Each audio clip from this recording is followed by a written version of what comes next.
Okay, with that, we're going to go ahead and start the meeting.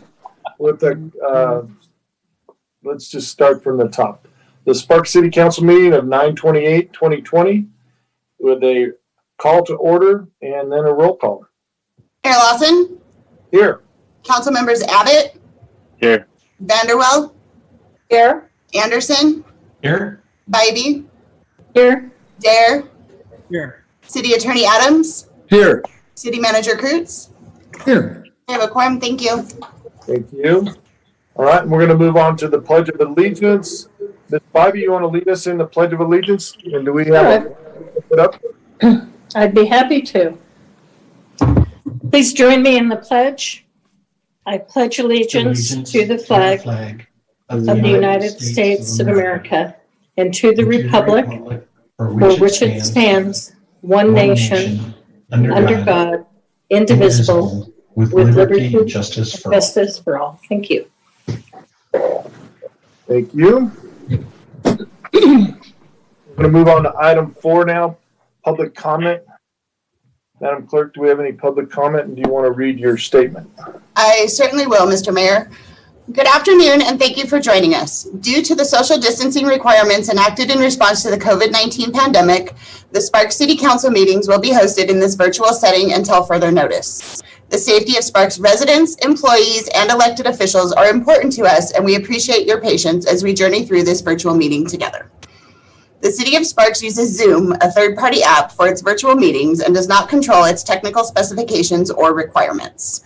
Your ability to participate in public comment during this meeting may be impacted by factors like the type of device you use, the strength of your internet or cellular signal, and the company that provides your internet or cellular service. The City of Sparks is not responsible if you are not able to participate in a meeting through Zoom due to these or any other factors.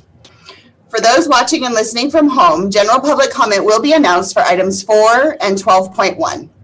If you wish to speak during general public comment, you will need to call in using the phone number or join via the meeting link provided on the City Council agenda. Public comment will not be permitted on social media outlets.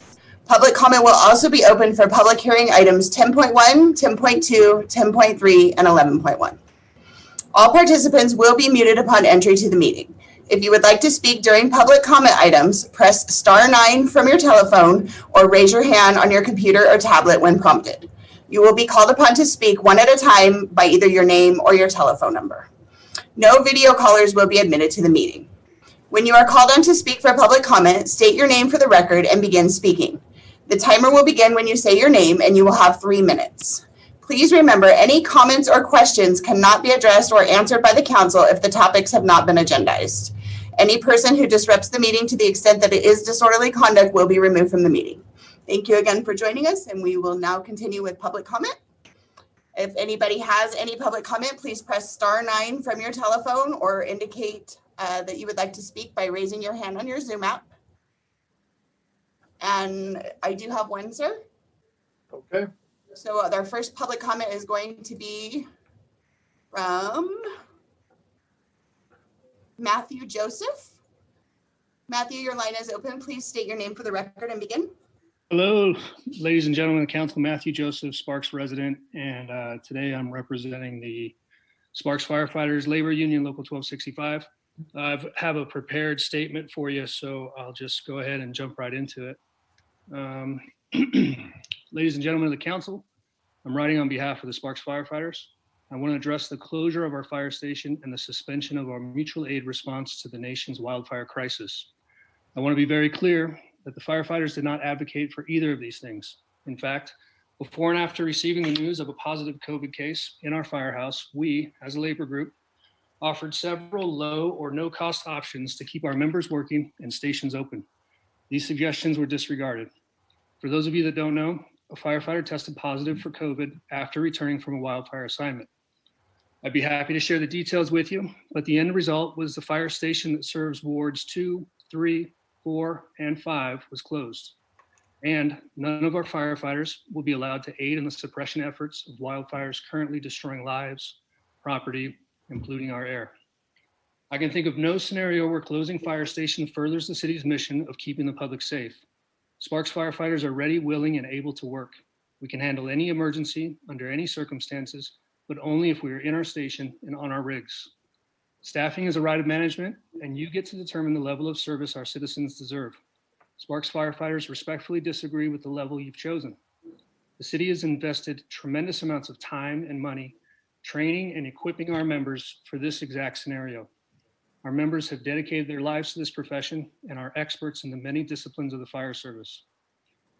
To put your best and only players on the bench during the fourth quarter of the fire season and a global pandemic is disappointing at best. You'll likely be told that your department managers were just following policy. Policies don't put out fires. Policies don't come to the aid of the sick and dying. Sparks firefighters do. If a policy conflicts with our ability to show up to work, you are no longer mitigating risk, you are fabricating it. Somehow, every other fire agency in the area and abroad have figured out how to keep their players in the game. We'd be happy to work with you on a solution. I hope you'll reconsider your policies. There are a lot of people counting on you to keep them safe.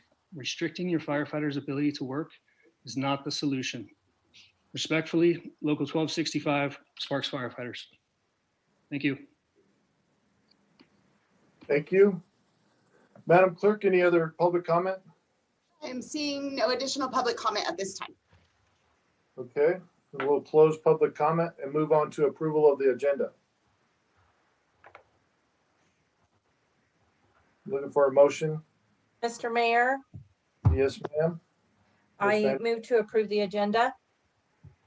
Okay, looking for a second. I'll second. Bybee? Second from Councilwoman Bybee. Any further discussion? All those in favor signify by saying aye. Aye. Aye. Opposed? Motion carries unanimously. Looking for approval of the minutes. Any additions, corrections, deletions? If not, looking for a motion. Move to approve the minutes as they are. Got a move by Councilman Dare, second by Abbott. Abbott. Any further discussion? All those in favor signify by saying aye. Aye. Aye. Aye. Opposed? Motion carries unanimously. Okay. Item 7, announcements, presentations, recognition items, and items of special interest. 7.1 is update on the CARES Act and the CDBG-CV funding rental assistance program. Who's going to take this, Neil? You? No, Amy Jones from the Reno Housing Authority is going to, she's on camera and she's going to take it. Amy, good to see you. I can't see you yet. There you are. You got to unmute yourself, please. Okay. There Thank you you, Mayor Lawson. Thank you, Council, for having me back for an update. So as of this morning, from the 2 million, we have spent 91,935, and then from the CDBG funds, 44,693. Just to kind of give you the process that we're going through, because I know those figures are going to sound a little low. So we have hired 6 additional staff to support this process. To date, we've received 2,288 total applications for all of our programs. 624 are from Sparks residents. And so as soon as we get those applications, we immediately send a request for documentation. And so what that looks like is we've really simplified it for applicants. We need to know what their COVID-related loss is. We need to know what was that income before and what was that after. And then we have to be able to verify that. And that's been one of the biggest challenges for this program, both with that we've been administering for Sparks and for the state, is getting that documentation back to be able to verify the need, that there was a COVID-related loss of income. We now have a very good process in place, and we are getting those verifications back. We did have a conversation with the state of Nevada last week, and that included the Reno Housing Authority, the Nevada Rural Housing Authority, and Clark County, because we're all experiencing similar challenges. And so the state has put into effect an attestation form. So we're going to make that initial attempt to get the documentation from those applicants so we can verify that loss. And if we can't, then we have the second self-certification form that's going to be able to be used for verification as a last resort, and then we can move forward with that approval. I did reach out to Sparks City staff to see if we could use that form as well. It sounds like with the 2 million allocation, that should not be a problem, but they are looking at, for the CDBG funds, there is going to need to be an amendment that may come before council for that approval. With this form, I think it will help speed up the process and allow for more approvals of the funding to be sent out. With our applications, we are now up to a 30% success rate on receiving that documentation back. So that's why this form, I think, will help in that process. You know, we want to make sure that we are administering these funds, that we are making sure that those individuals that are receiving these funds are eligible, and we want to make sure they're not being fraudulently administered. So that's really important to us, and that's why, you know, we are adapting these processes as we go forward. And, you know, with this, you know, the 3 jurisdictions that are administering this program throughout the state, you know, we have this experience of administering such programs, but, you know, we kind of had to stand this one up, and we have seen our challenges and we're working through them. I think the last piece of information I'll give, and then I will answer any questions that you may all have. So as of right now, we're seeing an average of payment from arrears through December is total 7,160. So just to put in perspective what that projected spending would look like at this point, if all applications for the city of Sparks were processed, we'd be looking at 4.4 million. If we just look at that 30% success rate on that documentation as of right now, before we put this form into play, we're looking at 1.3 million of projected spending. And I will answer any questions you may have. Questions from the council? Mr. Dare. I have 2 quick questions. When you say attestation, you're talking about, does that just mean that they attest that they had this problem, they sign it, and so we're just going to move forward and be able to believe what they said instead of looking for documentation? Correct. So what that looks like is we are going to initially make that request of all the documentation that we require. And that may be pay stubs, that may be furlough letters, unemployment benefits. And just so you're aware, we always verify unemployment benefits as soon as we get that verification, that application. If we can't get that documentation, then yes, this form is under penalty of perjury, that they are certifying that the information that they are providing us is true, accurate, and correct. And then we would be going forward with approving based on the information they provide. Thank you. And then my second question just has to do with communication to those. Let's say I put my name in, I'm in need, I put this in through. What kind of communication am I getting back so I even know that there's a process happening? Or am I just having to wait? I know that part of the frustration is not even with just this, but even with large, with unemployment, you name it, is people throwing these things out to the wind, and they're looking for any kind of expectation, especially a mom or something, you know, someone with kids, someone trying to figure out what they're going to do for rent. So can you just talk to that for a moment, that process? Yes.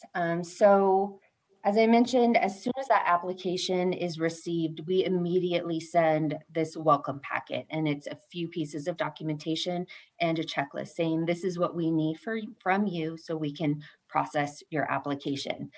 So I can just say, as of this morning, of the overall applications received, we've received 2,288 applications.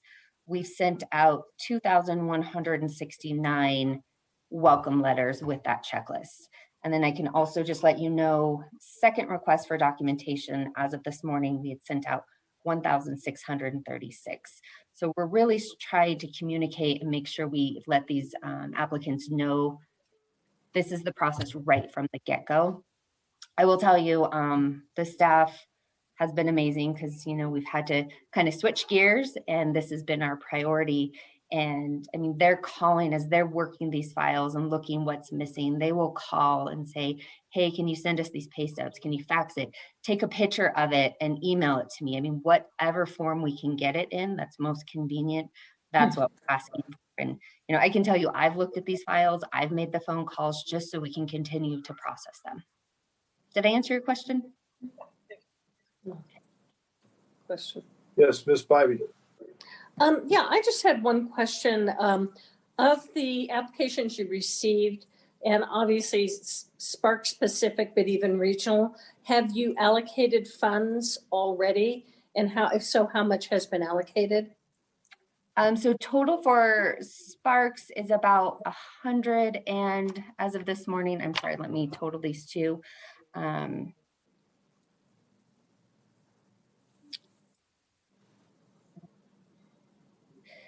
So Spark specifically, as of this morning, was 136,628, and that's projected through December.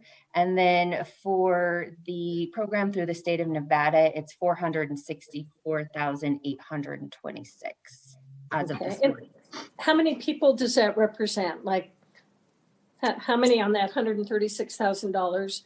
How many residents have been helped? That is, I believe, 15 residents between the two programs. Okay, 15 Sparks residents. That's correct. Okay, thank you.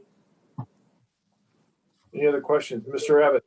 Yeah, so if we're saying 15's done, we had 624 apply, so we have a remainder of 610-ish, 609, right? That are either you're working with them to get their paperwork filled out, or maybe they can't participate in this program. We're not saying all 609 have it are no-goes. There's a process for them still. Correct. Okay, cool. Yes. Mr. Anderson?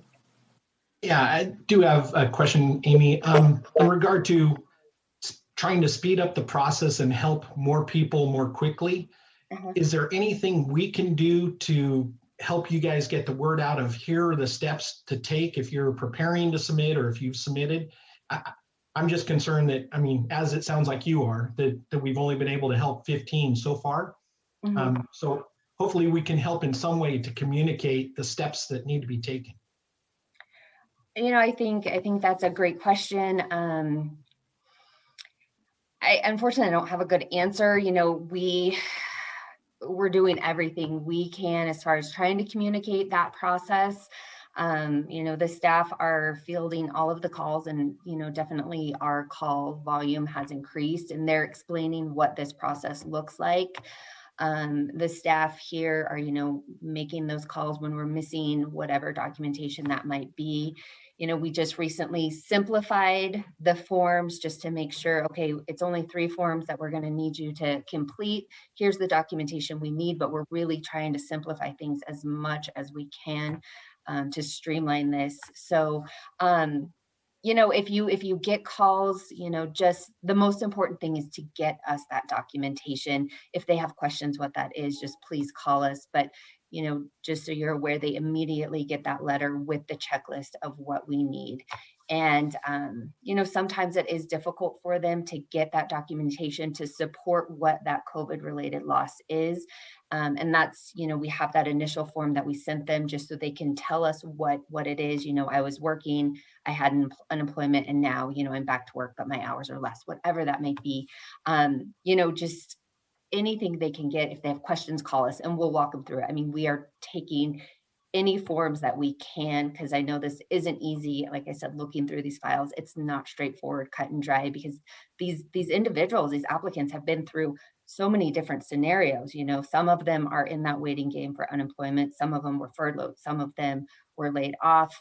Some of them switched jobs. Some of them were, they had their own business and it stopped because of COVID. They couldn't clean. And so every situation is different. So I know I'm kind of rambling, but have them call us. We will work with them. We will try to figure out any way we can verify that. And like I said, we have this form now as our last resort.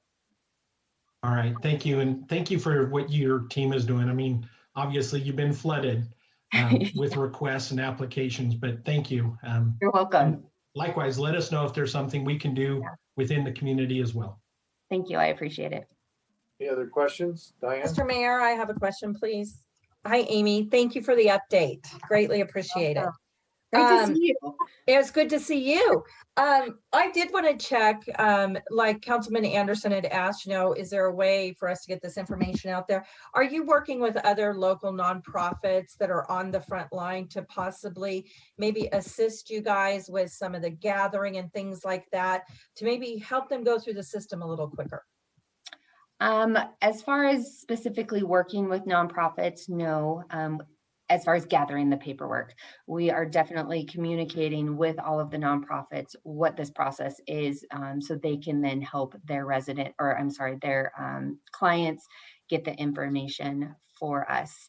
I know that there was funding provided through the City of Sparks for the mediation program. So I do have a meeting tomorrow to see if the two programs could complement each other, what that might look like.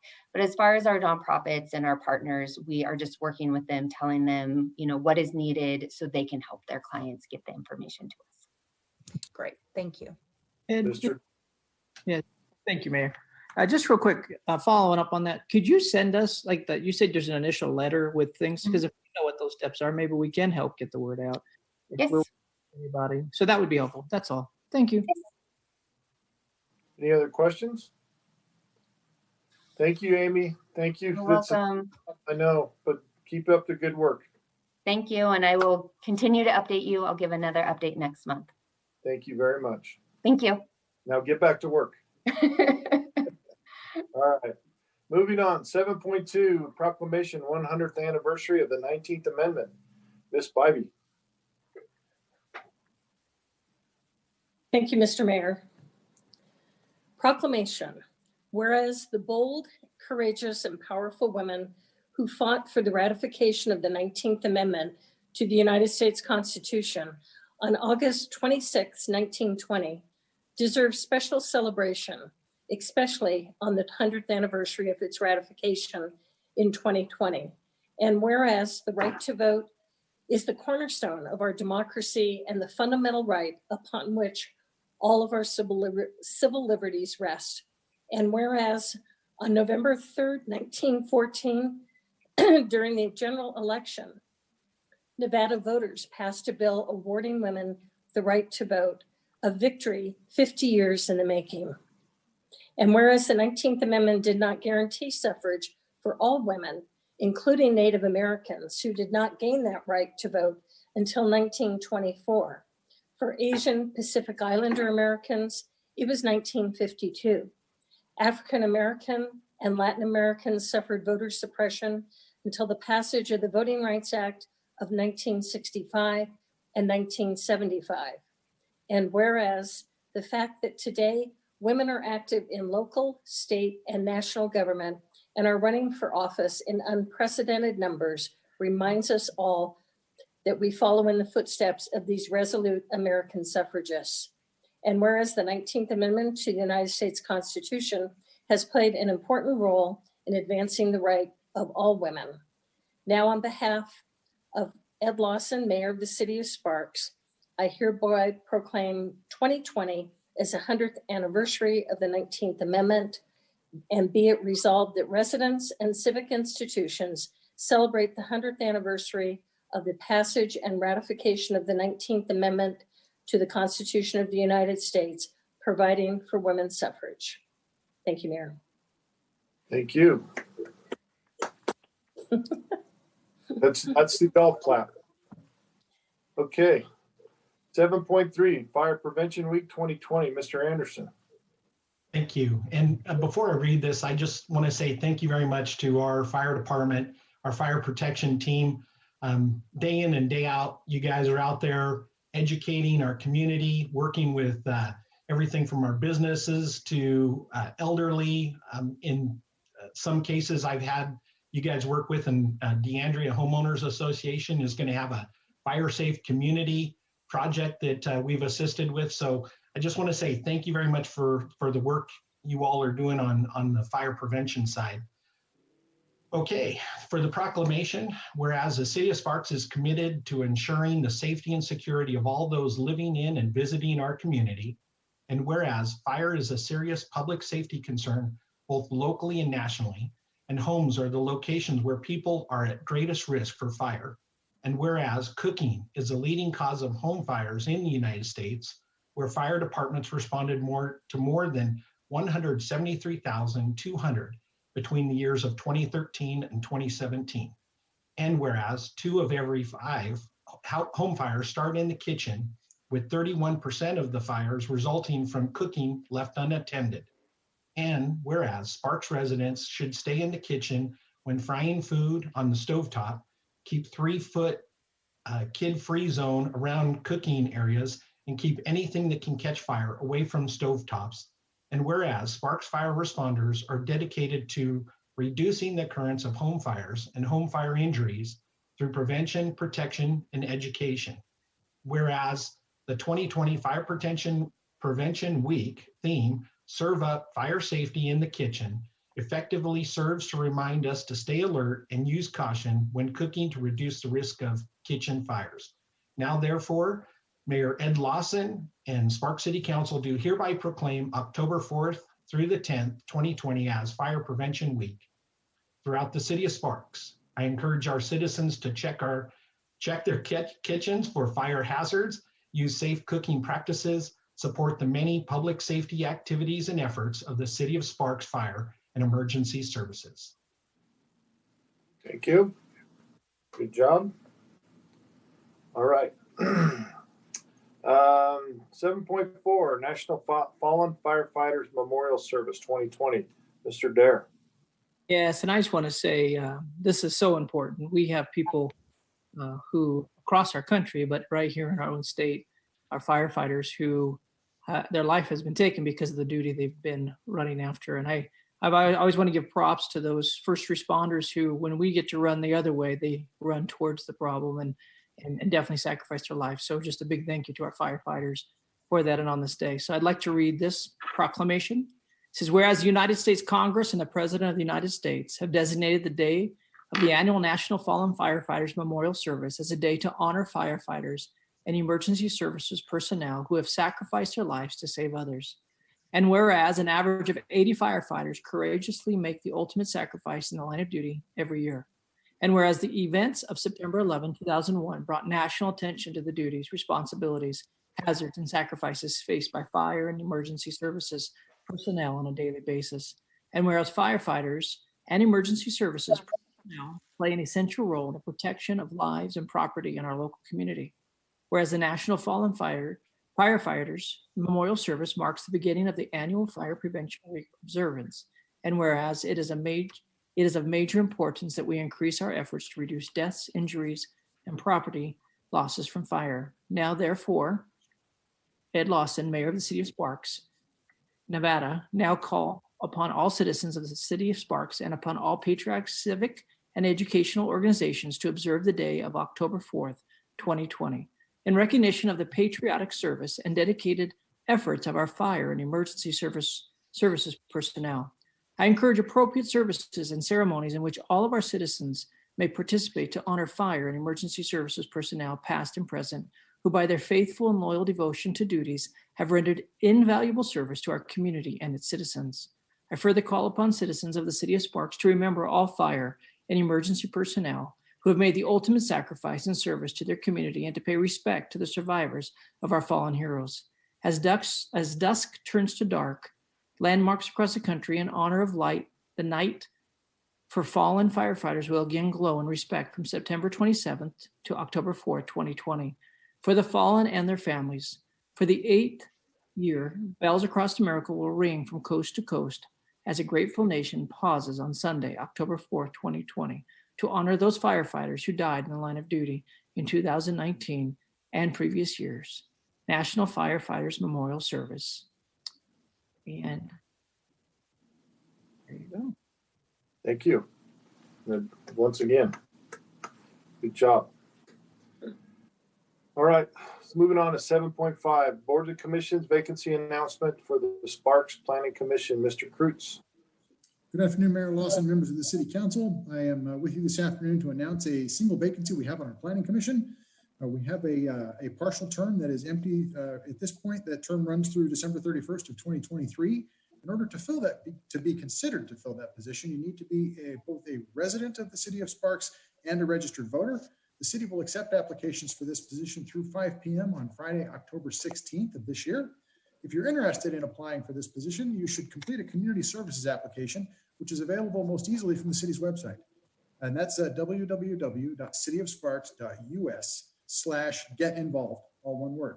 Once you're there, click on volunteering for a Sparks board, commission, or committee, fill it out and hit submit. Thank you very much, Mayor Lawson. Thank you.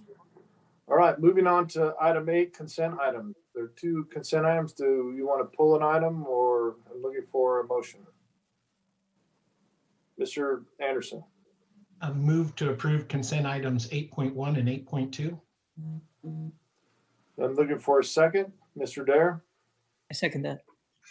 Thank you. Any further discussion? All those in favor signify by saying aye. Aye. Aye. Aye. Opposed? Motion carries unanimously. All right, moving on. 9.1, general business. Consideration and possible acceptance of a donation from the Dahl family to the Sparks Police Department for the Homeless Outreach and Proactive Engagement, or HOPE team, for the homeless outreach projects in the amount of $10,000. And I didn't see who was going to present that. Chief Kroll is here to present that for us this afternoon. Chief, good to see you. Mayor Lawson, thank you. Good to see you, sir.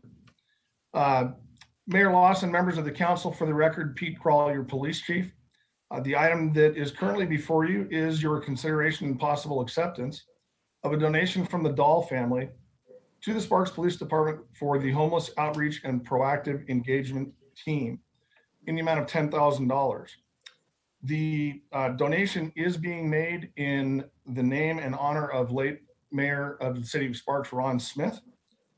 And the Dahl family has been a frequent donor to us, which we, of course, greatly appreciate.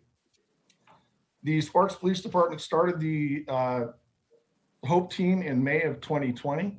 And since that time, they have made several hundred, I believe the number is now over 430 contacts, and have assisted in getting many of the folks who are unfortunately experiencing homelessness in connection with proper services.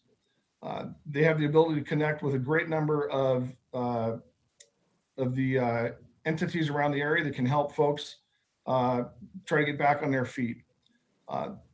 In consultation with the Dahl family, Sergeant John Vasquez, who is the supervisor assigned to that team, had a discussion with the Dahl family, and what they hope to do, some of the projects that they may use the funding for, if it's accepted, would be Visa gift cards for emergency needs, such as food and personal hygiene items, and assisting folks in obtaining an identification card. The simple act of possessing an identification card many times is a barrier to employment, and we would hope to be able to help alleviate that if this donation is accepted. With that, staff respectfully recommends acceptance of the donation, and I would be happy to answer any questions. Questions or comments from the council? Ms. Spivey. Yeah, Chief, thank you so much for your presentation and the generosity of the Dahl family in a new program that has just seen incredible success, even though it's only been here since May. I had the pleasure of meeting your 2 officers out on Clean Water Way a few weeks ago, and they could not have been more dynamic, excited, and other people in the community I know that have been working with them. That outreach, people are asking for them, and groups that traditionally have not worked closely with law enforcement, these guys are making a difference with the homeless and with the other agencies that are working our homeless situation in the community. So the HOPE team is amazing, and I can't thank the Dahl family enough. I think Visa gift cards, cost for IDs, perfect for what these guys are out doing, and looking forward to continued and even more success, and hopefully growing the program to really make a difference in getting people, you know, off our streets, and one more tool for our homeless efforts in the region. So thank you so much. Okay, any other comments? Okay, Chief, thank you very much. With that, I'm looking for a motion. Mr. Abbott? I move to accept the donation from the Dahl family to the Sparks Police Department for the Homeless Outreach and Proactive Engagement Hope Team for homeless outreach projects in the amount of $10,000. Looking for a second. I'll second, Bybee. Second by Bybee. Any further discussion? All those in favor signify by saying aye. Aye. Aye. Opposed? Motion carries unanimously. There you go. Thanks, Chief. I believe you get the next one. 9.2, consideration, discussion, of possible approval to renew the Forensic Support Service Agreement, AC 5583, for fiscal year 2021 with the Washoe County Sheriff's Office in the amount of $689,500. Chief Kroll. Thank you, Mayor Lawson. Again, for the record, Mayor Lawson, members of the council, Pete Kroll, your police chief. The item before you is consideration and discussion of possible approval of the Forensic Support Services Agreement with the Washoe County Sheriff's Office. To provide a little bit of background and history, the city of Sparks has contracted with Washoe County Sheriff's Office since 1988 to obtain forensic lab services. The service agreement has been renewed yearly, or in some cases in terms of multiple years, since 1988. Originally, the agreements called for cost increase not to exceed 3% per year. However, the cost of forensic services, particularly in the field of DNA technology, have increased more rapidly than the contract allowed for. New terms have historically been negotiated between the Sparks Police Chief and the Washoe County Sheriff. Previously, former Sparks Police Chief Kiefer negotiated with Sheriff Haley a fixed dollar amount increase of $35,000 per year. Costs continued to increases in the contract, and the amount was renegotiated between former Sparks Police Chief Brian Allen and Washoe County Sheriff Chuck Allen at an annual increase of $50,000. However, the Washoe County Crime Lab has continued to experience increased costs. And according to a February 4th letter, our use of the Crime Lab over a 3-year average is roughly 16.24% of the work produced by the lab. Their total budget is $5,447,761. And so their request was a total contract in the amount of $885,113 for forensic services, with an additional $50,000 for toxicology services. By way of comparison, the city of Reno does not receive a bill from the Crime Lab, as they have an existing and somewhat complicated shared services agreement. We're bringing this information to you in the interest of transparency and to ensure that all parties are paying their fair share of the costs associated with the Crime Lab. Now, what the police department uses the Crime Lab for is absolutely mission critical to us. We could not do what we do in terms of prosecution of criminal cases without their assistance. Their services include DNA testing, weapons function testing, comparative analysis on bullets, case cartridges, and tool marks. They also provide expert witness testimony in criminal cases when that time arises. With that, it would be, we believe, cost prohibitive for the city of Sparks to initiate and run its own crime lab, but it is a service that we simply must have. At this time, staff recommends that the contract be approved in the amount of $689,500. And with that, I'd be happy to try to answer any questions council may have. Question from the council. Mr. Dare. I think as you said, we've talked about this every year. It seems things of this fashion with the county and how we all work together with Reno. I would appreciate some real good, fair and equitable conversations that brought back to us as we look at the larger picture of it. And so I think as a public setting, I want to say that out loud, that's important to us. We need to be wise with any money we have, and we always do our best to pull it together during this COVID time. We obviously are looking at where, not to where we can expand large amounts, it's where we can tighten up. And I would just encourage that we can find that conversation. I don't know if that's a future one or how the best to do that. I do want to do what's right for Sparks, making sure we're paying for our fair share, but I want to make sure that that's equitable across the region. Thank you.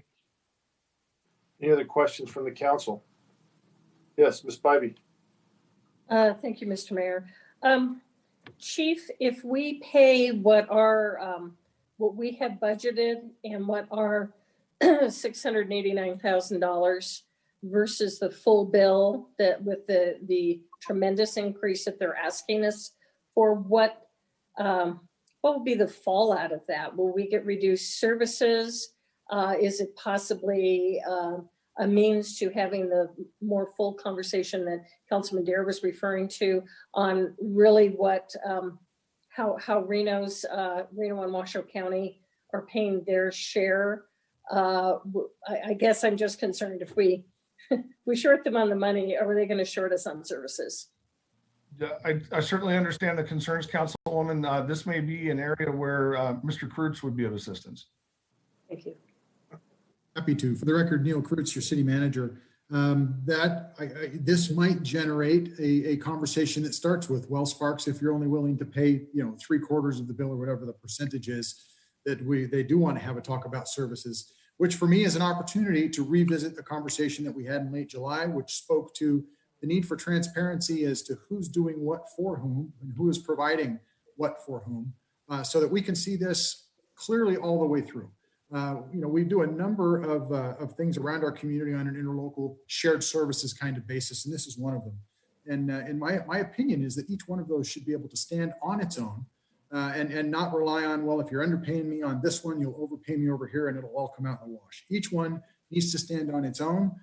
We as on your behalf and with your direction have taken that approach forward, and we're viewing this as an opportunity to advance that conversation.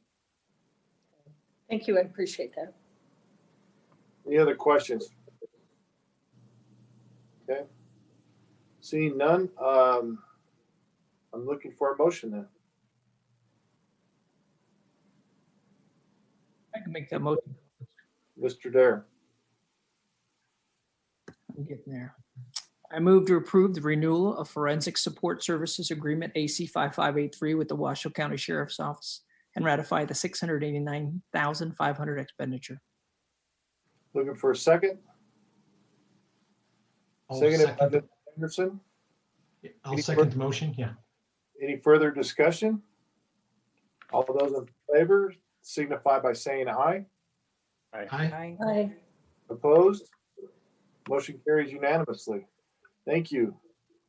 Moving on, 9.3, consideration of possible approval of a interlocal agreement AC 5692 between Reno, Washoe County, and the City of Sparks for the management and disposition of a 2020 Justice Assistant Grant or JAG program award for law enforcement training equipment and/or personnel overtime expenses in the amount of $161,256, with Sparks allocation being $32,251. Chief. Thank you, Mayor Lawson. Again, Mayor, members of the council, Pete Krall, your police chief. The item before you is the consideration and possible approval of the interlocal agreement between the City of Reno and on behalf of the Reno Police Department, Washoe County on behalf of the Washoe County Sheriff's Office, and the City of Sparks on behalf of the Sparks Police Department for the management and disposition of the 2020 Justice Assistance Grant Program Award. If accepted, the award would be in the amount of $32,251 for the City of Sparks, and that funding would be utilized to go toward the purchase of an active shooter rapid response training kit so that we could further continue to train our law enforcement personnel on response to that sort of a scenario. The Sparks Police Department has utilized what's known as an alert kit in previous trainings, but the difficulty with that is those kits only available through or through a rotation basis through a request through federal entities, which makes the scheduling of training very difficult to not only schedule, but to carry out. If we purchased our own kit, we could have those items on hand and train when that availability was open for us. This will greatly increase our training and our response to active shooter situations. Staff respectfully recommends the approval of the interlocal agreement, and should the grant be awarded, we will of course bring that award back before council in a proper agenda item. With that, I'd be happy to answer any questions. All right, questions from the council? All right, no questions. Let's looking for a motion then. Mr. Mayor, I'll make the motion. Vanderwell. I move to approve interlocal agreement AC-5692 with the City of Reno, Washoe County, and the City of Sparks for the management and disposition of the 2020 Justice Assistance Grant JAG Program Award for law enforcement training equipment and/or personnel overtime expenses in the amount of $161,256, with Sparks allocation being $32,251. Okay, looking for a second. Mr. Abbott? I'll second it. Okay, any further discussion? All those in favor signify by saying aye. Aye. Aye. Opposed? Motion carries unanimously. Thank you, Chief. And I believe you're up again. We're going to get our mileage out of you on this meeting, aren't we? It's starting to feel like the Pete Krall show, Mr. Mayor, but I'm happy to do it. It's your last one, so we're going to get it all out of you. All right, Well, thank you. consideration and possible acceptance of an Office of Traffic Safety Grant, AC 5693, in the amount of $11,000 to participate in the State of Nevada Department of Public Safety Office of Traffic Safety funded Regional School Zone Safety Initiative. Chief. Thank you, Mayor Lawson, members of the council. Again, Pete Krall, your police chief. The item before you is the consideration and possible acceptance of a traffic safety grant in the amount of $11,000 to participate in the State of Nevada Department of Public Safety Office of Traffic Safety funded Regional School Zone Safety Initiative. This initiative, let me try that again. This initiative is a coordinated effort between the Sparks Police Department, Reno Police Department, Nevada Highway Patrol, and Washoe County School District Police to increase enforcement and education efforts for both pedestrians and drivers in Washoe County school zones. The goals of the project are to reduce the number of crashes involving Washoe County School District students as they go to and from school, and to eliminate fatalities due to vehicle collisions while walking to or from school. If accepted, the $11,000 grant would pay for approximately 200 hours of officer overtime to conduct cooperative and increased traffic enforcement in school zones. Respectfully, staff recommends that council accept the grant. And with that, I would be happy to answer any questions. Question from the council, Mr. Abbott. I have a quick one for you, Chief. If there was a problem of speeding, say, like it's go up the street from East Greenbrae, if there was speeding there, is it best for them to, I guess like a resident, if they're having a problem near their house or near their school, middle school, high school, whatever, do they just call you guys, report it? You know, I guess how do you prioritize what areas do we work over? I know, I think speeding is a problem all over. I guess just how do we prioritize that? Well, we try to work areas, and we have an ongoing list. So there are many ways to reach out to us. We can be reached out through our website at sparkspolice.com. They can call and contact our front desk or our dispatch to request extra enforcement in certain areas. Many times we don't know that there's a problem unless folks call and report it. So we definitely do look for that interaction with our public and those requests for assistance. Now, sometimes it may take us a little bit of time to get to a certain area to work it, but those lists are kept active and current.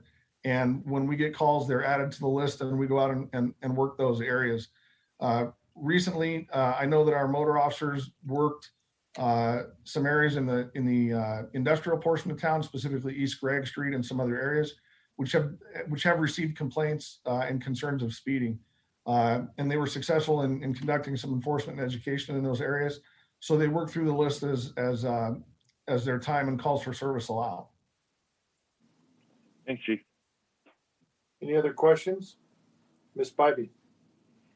Yeah, Chief, I was wondering with this regional school safety zone initiative, do they work with Vision Zero as part of the pedestrian safety, the road safety? Are they in coordination? And I know we have some programs, our crossing flags and other things. Is it all coordinated effort for the same goal of safety in the school zones? With regard to your specific question about Vision Zero, unfortunately, I don't know the answer to that, but I will research that and get the answer to the entire council. There is much coordinated effort in working together to work these school zones and bring a safer route to school and back home for the students in Washoe County. It takes some work and some coordination to get that done, but that definitely is the goal of the program. Okay, so it works with safe routes to school, and this provides funding for additional officers to be working hours actually dedicated to working with safe routes to school and the whole program around the schools then. Yes, that's correct. Okay, perfect. Thank you. Any other questions? Okay, seeing none, I'm looking for a motion. I'll make the motion. Bybee? I move to accept the $11,000 grant AC 5693 from the State of Nevada Department of Public Safety, Office of Traffic Safety to participate in the Regional School Zone Initiative. Okay, looking for a second. Second by Mr. Abbott. Yes, sir. Any further discussion? All those in favor signify by saying aye. Aye. Aye. Opposed? Motion carried unanimously. All right, on to 9.5, consideration and possible acceptance of a grant award AC 5694 from the U.S. Department of Justice, DOJ, Office of Justice Programs, OJP, Bureau of Justice Assistance, BJA, fiscal year 2020 Coronavirus Emergency Supplement Funding Program, CESF, administered by the Office of Criminal Justice Assistance, OCJA, in the amount of $79,875. And there's some federal alphabet for you right there. Chief. Thank you, Mayor Lawson, and members of the council. Again, Pete Crawley, your police chief. Before you is consideration and acceptance of the grant as read by Mayor Lawson. I will spare you all the alphabet soup again, but the U.S. Department of Justice has offered the city of Sparks a grant in the amount of $79,875 to be used toward the purchase of personal protective equipment, cleaning and disinfectant and decontamination supplies and services, public self-service kiosks, and online training materials for sworn personnel. As council is well aware, the risk of exposure is a common and everyday occurrence for peace officers of the city of Sparks. The strain this has placed on the city and its residents is immeasurable, and the actual cost to the city may not be known for some time.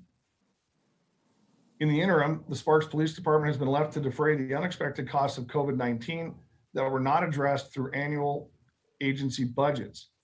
These funds will be used solely for the purpose of preventing, preparing for, responding to, and mitigating the adverse effects of COVID-19 on the city's ability to safely provide services. One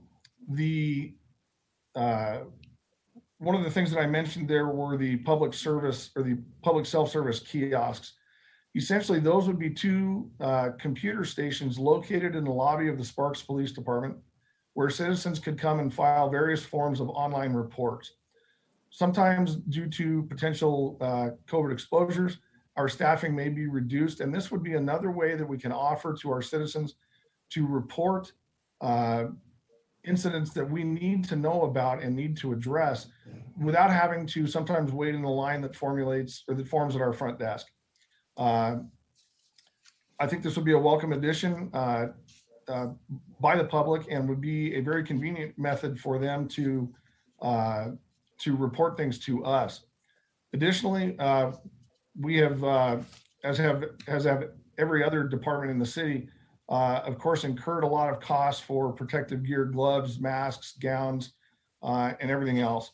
These funds would be utilized to purchase those items and keep a sufficient stock on hand. And we have been successful in doing so thus far. And we obviously hope to continue to maintain that.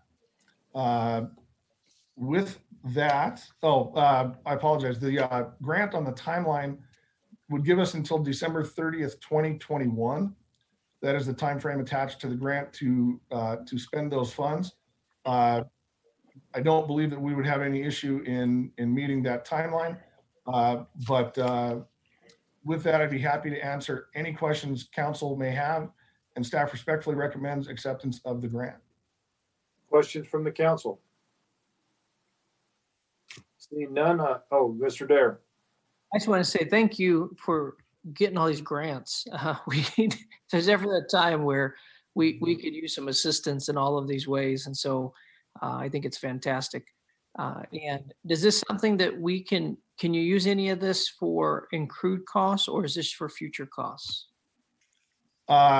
These are, they can be utilized in accrued costs and future costs as well. Okay, thank you. Thank you. Any other questions from the council? All right, seeing none, I'm looking for a motion. Mr. Anderson. I'll make the motion.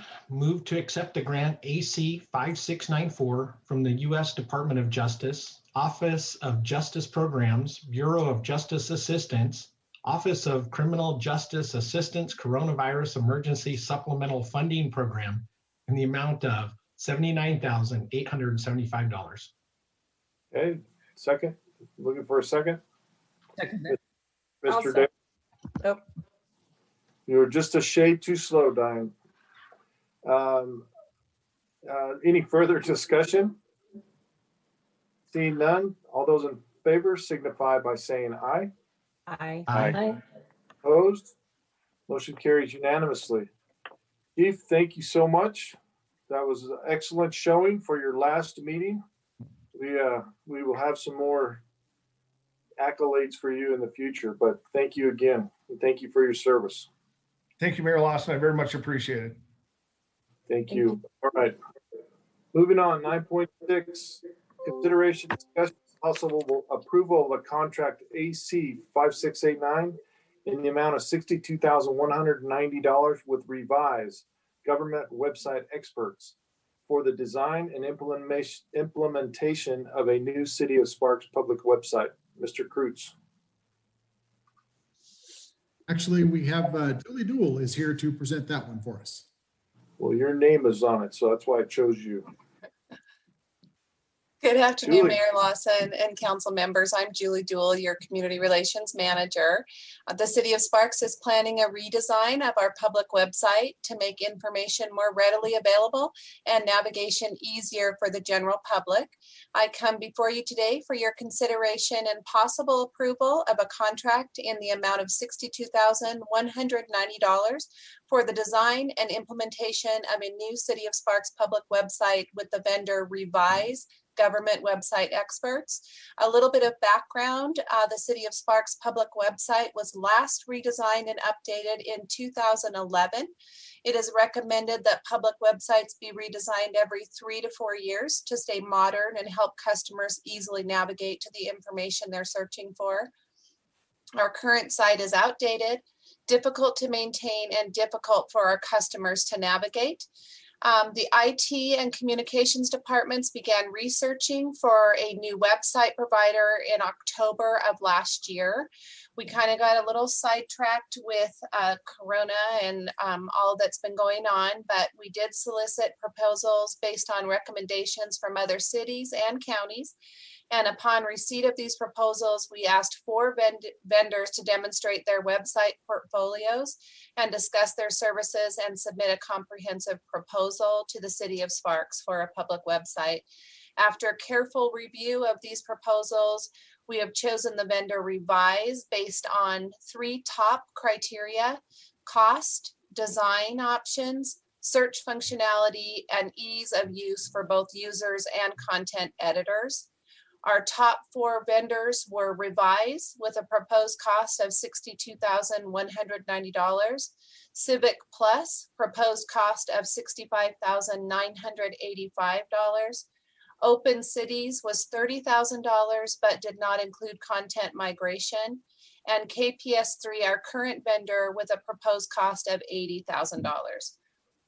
We chose Revise for several reasons: the cost, design navigation process, search functionality, backend API support, which is the application programming interface, and the migration support, tech support, mobile responsiveness, ADA compliance. We also have the option of subsites for police, fire, and our parks and recreation departments.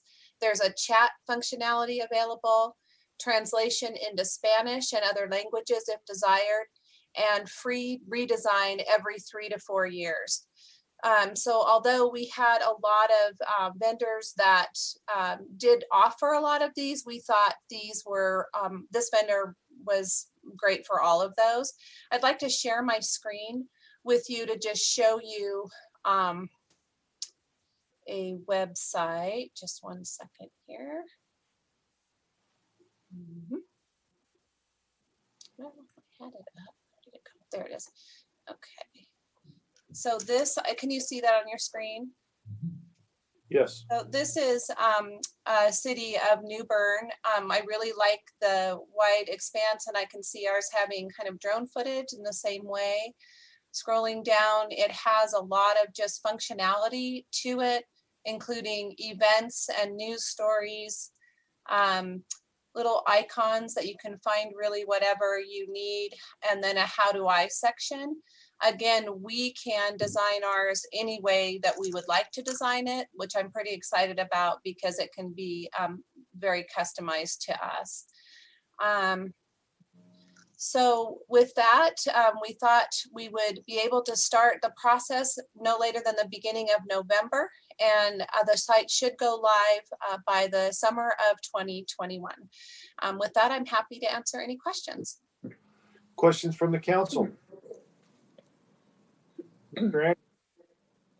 Yeah, Julie, do have a question. So you talked about the subsides for like police, fire, parks and rec. Would that be an additional cost to this to bring those sites on as well? No, sir. Those are included in the cost. Fantastic. Thank you. Ms. Spivey. More of a comment. The navigation and user friendliness of our website is not just for our residents, it's also for our electeds. I've been here 6 years and I feel like I'm fairly tech savvy, not as much as Councilman Abbott, but still it just is painful sometimes really trying to find something. It shouldn't be that hard. And so it's obviously 2011 is a long time ago, and I appreciate you bringing this to us. It's much needed, and it really gives us another tool to really communicate. Our goal is to communicate with our residents, to make information readily available, so that people can find what they need in a quickly and efficiently. I do appreciate the fact that we could look at the option of Spanish or other languages. Obviously in our community, Spanish would be important. And the subsets for police and fire and parks and rec, I think would be great. So looking forward to it. Thank you so much. And this looks like a great company with some good clients and a good product. I'm excited to support this motion. Well, I guess we got to make a motion first, huh? We're still working through comments. Mr. Abbott. I have a couple of questions for you, Julie. One of them is on the just the analytics, like where we would see who's coming over to our website. I think is always super important for us to know just our residents of Sparks, or even Sparks as a whole. Are they what web pages are they going to? Are we able to see that? So yes, and Revise will actually help us with that in the navigation, in the migration process. So they'll go through and they will look at all of our pages and kind of look through which ones are being looked at the most, what people are looking for the most, and that'll help us really with the design as well. Awesome. And the navigation process.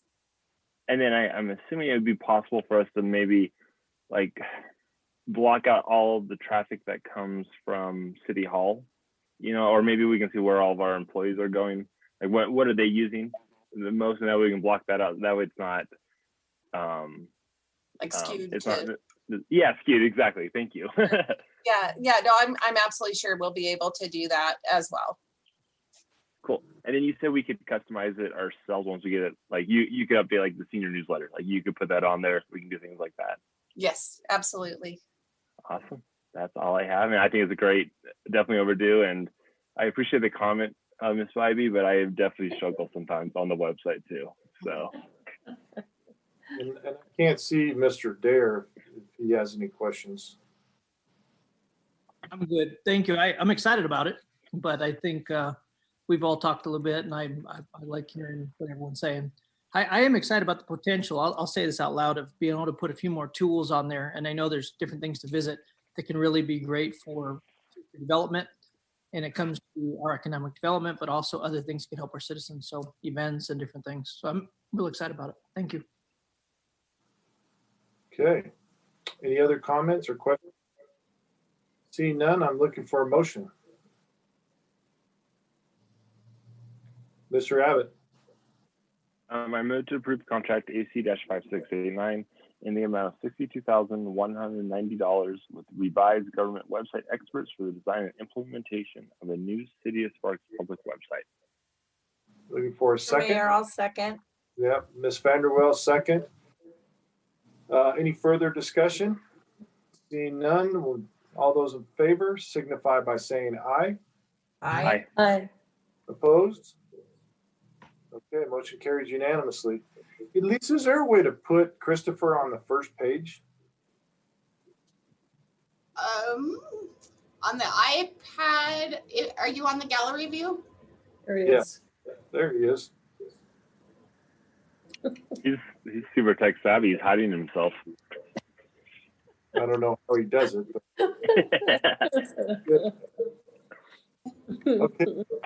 Okay, we'll move on to 9.7, consideration, discussion, and possible approval of a construction contract AC 5697 for the East Prater Way Storm Drain Project, PWP number WA-2020-319 with Aspen Developers in the amount of $4,074,702.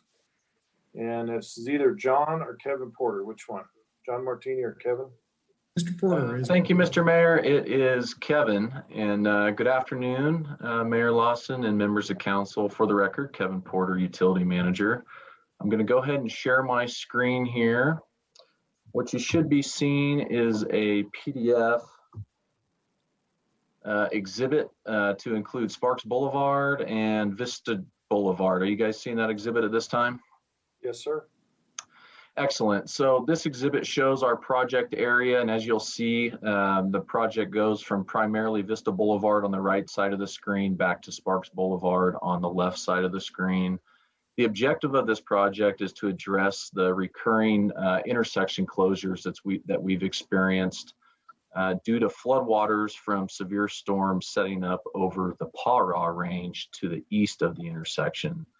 If you'll recall, back in 2015 and 2017, the city saw two significant events that caused long-term intersection closures due to floodwaters that were on the order of 12-hour closures at the intersection. I'm going to go ahead and switch the exhibit now. What you should be seeing now is a PDF with two photos. Did it change? Yes. Excellent. So we've got a couple photos here to kind of provide some context of the flood impacts that we've experienced at the Vista Boulevard Prater Way intersection, as well as back along Prater Way west, heading back towards Sparks Boulevard. The top picture on this page almost makes Prater look like a river. And the bottom picture here, you can see a fire truck transiting along Prater Way, and you can see that flood water is making its way over the curb and ultimately onto the walking path south of Prater. This next page I'm going to switch to.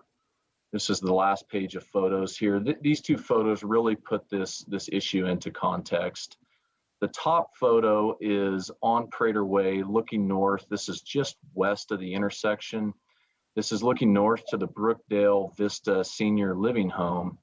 And what's striking about this photo is you'll notice a car right in the center, and there's water almost eclipsing up over the hood of this car. And that really puts, for me at least, puts into perspective the scale of the flooding that we've experienced several times over the last, call it 10 years at this intersection.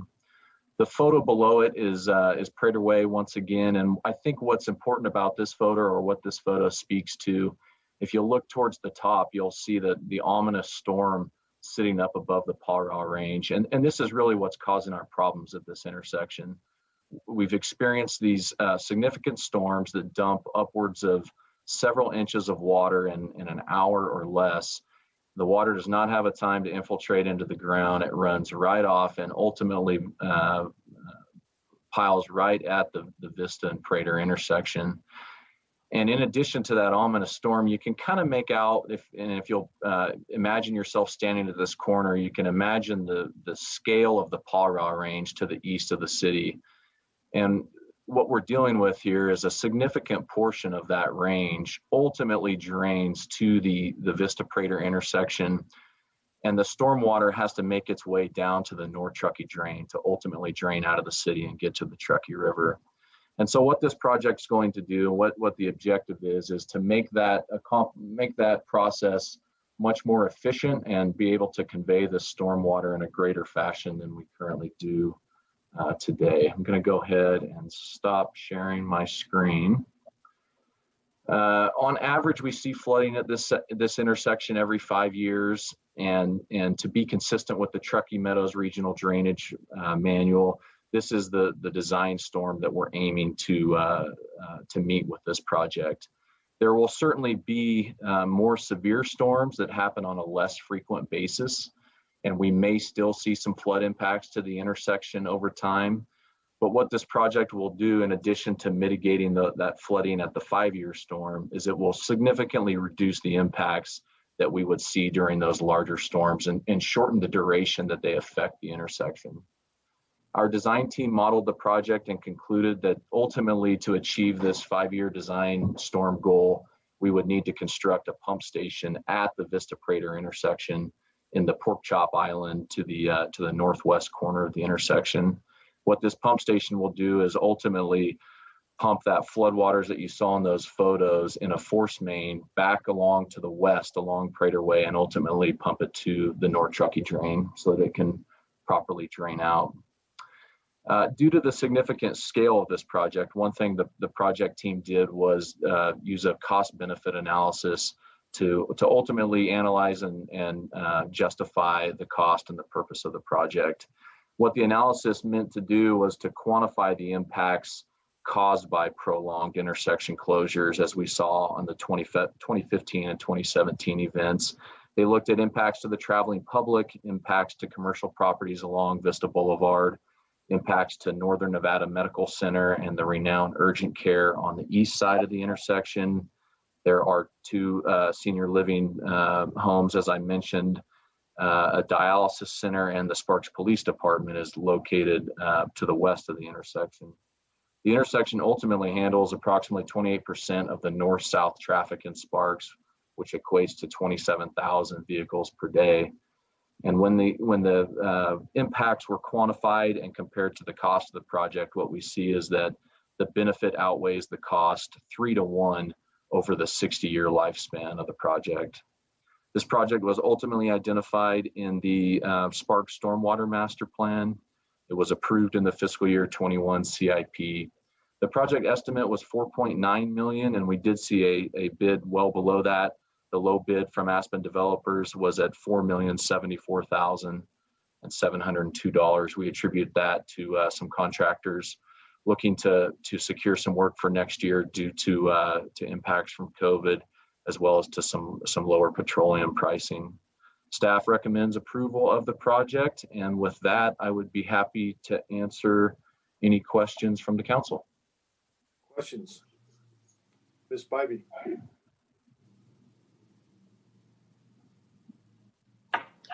Thank you, Kevin, for the presentation. I can attest personally to being caught in the 2017 flood after a council meeting right at that intersection on Prater, heading east on Prater, turned left onto Vista, had no idea the water was that deep. In my little car, I was literally up to my door and didn't know if the car was going to stall before I could get farther north and out of the deepest water. And it was terrifying. It happened so fast that it was really pretty frightening. So this project obviously is needed. I'm glad to see it come in under what our estimates were, and appreciate your work in something that community needs, and the impact to our businesses and our residents. And we're here for safety, and this is a safety, absolutely a safety project for those nursing homes, for our residents, and for our businesses in Sparks. So thank you for bringing this forward. I appreciate it. Any other questions? Mr. Anderson. I was just going to add, for all of us here in Eastern Sparks that drive and live in that area, this is, I'm looking forward to it. And same thing as Councilwoman Bybee said, with the hospital, medical center, urgent care, not to mention all the other facilities and our police department. It's desperately needed for those alone. And with that, Mr. Mayor, if it's okay, I'll go ahead and make the motion. Yes, go ahead. Move to approve construction contract AC 5697 for the East Prater Way Storm Drain Project with Aspen Developers in the amount of $4,074,702. Looking for a second, Ms. Bybee. Thank you, Mayor. I second the motion. Okay, any further discussion? All those in favor signify by saying aye. Aye. Aye. Opposed? Motion carries unanimously. Thank you, Kevin. Thanks, Mayor. Okay, item 9.8, consideration, discussion, and possible approval of a construction contract AC 5691 for the 2020 Regional Trail Rehabilitation Federally Funded Project Bill number 2021-001 PWP #WA-20-283 in the amount of $296,007. And try and say that fast 3 times. I love the hashtag reference though, real quick. The hashtag reference. Amber, I think it's Amber Sosa that's going to present this. Sorry, Amber. Yes, sir. Good afternoon, Mayor and council members. For the record, Amber Sosa, Transportation Manager. As just stated, this is the construction contract for our 2020 Regional Trail Rehabilitation Project. I'll share my screen.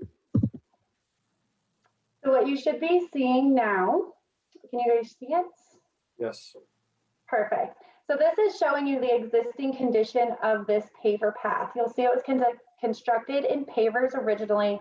And really what this is showing is that you're seeing some of the pavers start to separate. You're seeing other pavers pop up. You're seeing some sink down, and it's really causing a potentially unsafe walking situation for our pedestrians. And this path is currently closed due to its condition.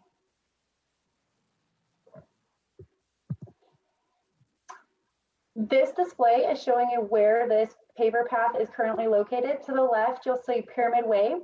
And this paver path connects Kylie Parkway to the north, and then it wraps around and connects to Sparks Boulevard. The length of the path that we intend to rehab with this project is outlined in red. So the project, like I said, includes full removal of those existing paver blocks, and it will replace the path in its existing condition with concrete. Now, this project is a result of a TAP grant that the city received. TAP stands for Transportation Alternative Program. That program provides federal funding for community-based projects that expand travel choices and enhance the transportation experience. The city entered into a local public agency agreement with NDOT, who is the administrator of this grant. That agreement was brought before you in September of 2019. Since then, NDOT and city staff have been working together through the design process, through putting the bid package together, and making sure that we're meeting all of the requirements of that grant. The total amount of that grant is $300,000. The city will be required to initially fund 100% of the construction contract.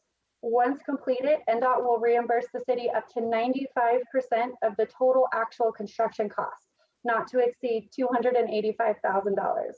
The 5% match on top of that is the responsibility of the city. We were able to advertise this project in August, and we were very excited to receive 10 qualified bidders. Sierra Nevada Construction submitted the low bid at $296,007. Should this be approved today, we expect construction to be completed by the end of 2020. With that, I'm happy to answer any questions you may have. Questions from the council? Mr. Dare. I'm just excited about this. I know we've talked about it before. My big encouragement to everybody, if we could do all projects with the 95% match, I would appreciate that in the future. This is incredible and really great find. I know that the neighbors over there will be very excited. I'm ready to make a motion when you're ready, sir. I know that. Go ahead and make a motion. We'll ask for discussion on the other side. I move to approve the 2020 Regional Trail Rehabilitation Federally Funded Project Contract AC 5691 to Sierra Nevada Construction in the amount of $296,007.00. Thank you. And looking for a second?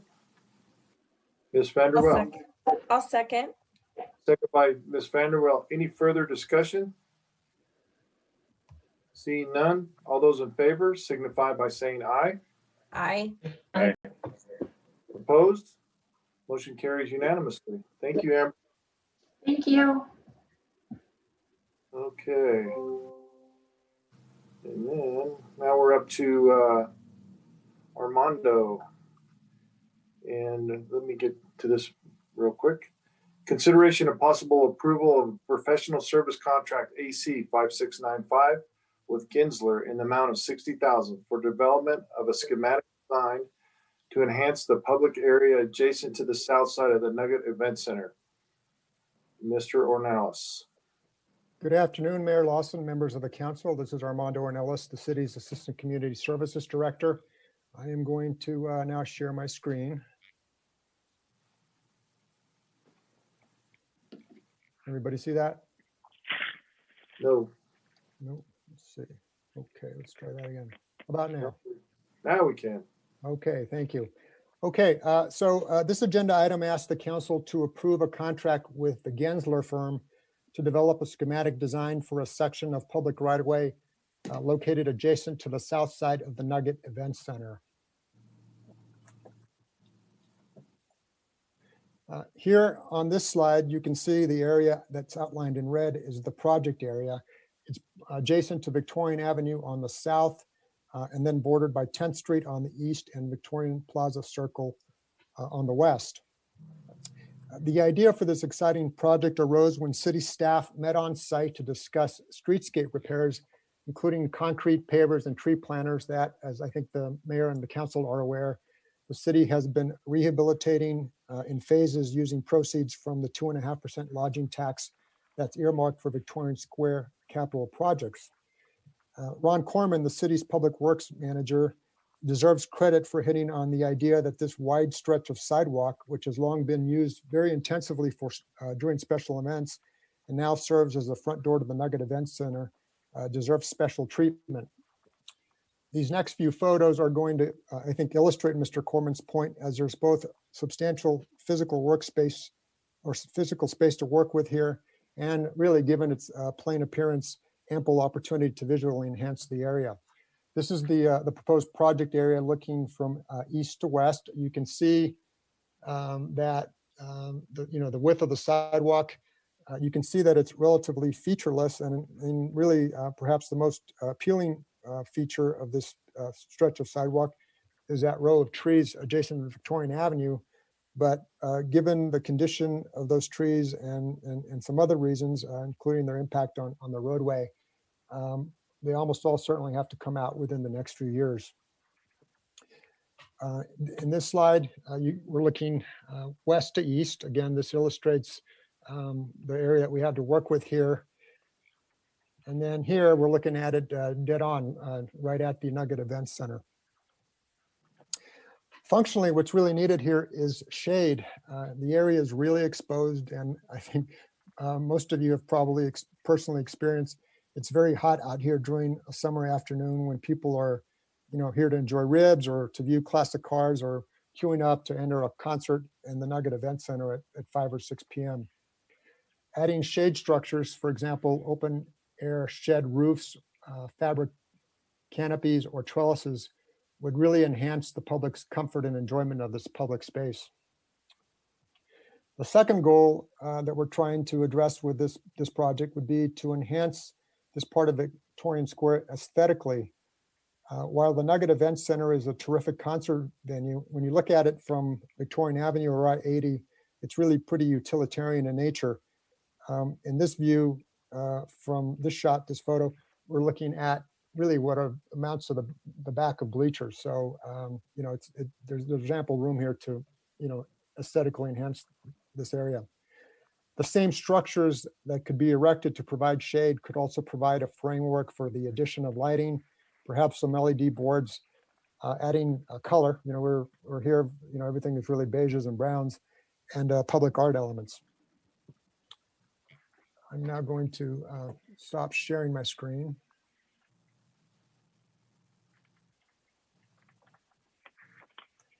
And really tell you what we're looking at in terms of the contract. The design is needed to develop an initial cost estimate for the project and to seek approval for construction funding from the Sparks Tourism Facility and Revitalization Steering Committee, which I think the council remembers is the body that advises the city council on the use of lodging tax proceeds. The scope of services for this proposed contract calls for Gensler to initially develop up to 3 design concepts for this area. And then after review by the city, and we would be looking for stakeholder and public input on them, to prepare schematic design documents for the city's preferred alternative. I will note that Gensler is the same firm that is currently also preparing a design for reconstruction of the plaza that's anticipated to occur in conjunction with Silverwing's development of the parcels they own adjacent to the plaza. And you'll see that design in the next couple of months. So that concludes my presentation, and I am, of course, available to answer your questions. Questions from the council? Well, I have a question, Armando. Are we going to put some trees back in with the new design? I think Councilman or Mayor Lawson, that remains to be seen. I think, hopefully there is a green element to this area. Certainly, some of it will be under a shade canopy. It's a very busy area. So, in addition to adding shade and, enhancing the aesthetics of it, which certainly trees could help do, we're also cognizant of the fact that there's a lot of traffic in and out of those gates and, on the front of the Nugget Event Center. So I'd like to see trees. Hopefully we can accommodate them as part of the design. And I'd like to see the trees also, just for several reasons. One, for the aesthetics, but 2, they are sound deadening, which helps with the noise down there too a little bit. And 3, just good policy to have lots of trees in your city. I agree. Okay. Any other questions or comments? Mr. Dare. I just want to say this is important that we're putting this kind of stuff down there, and I thank you for even as staff has put this stuff together. And the reason why we've seen a lot of things shifting and people have questions about our events or this or that, we are 100% committed to this, and we want to make sure it's a great spot for everybody. And this is going to be a help to those kind of things. And so we want to do as much as we can to be most inviting. And so I think this will help that a lot. So I think that's a good move. And I want to make sure we find ways to get out there, let people see what we're doing. So that's good. Ms. Spivey. Thank you, Mayor.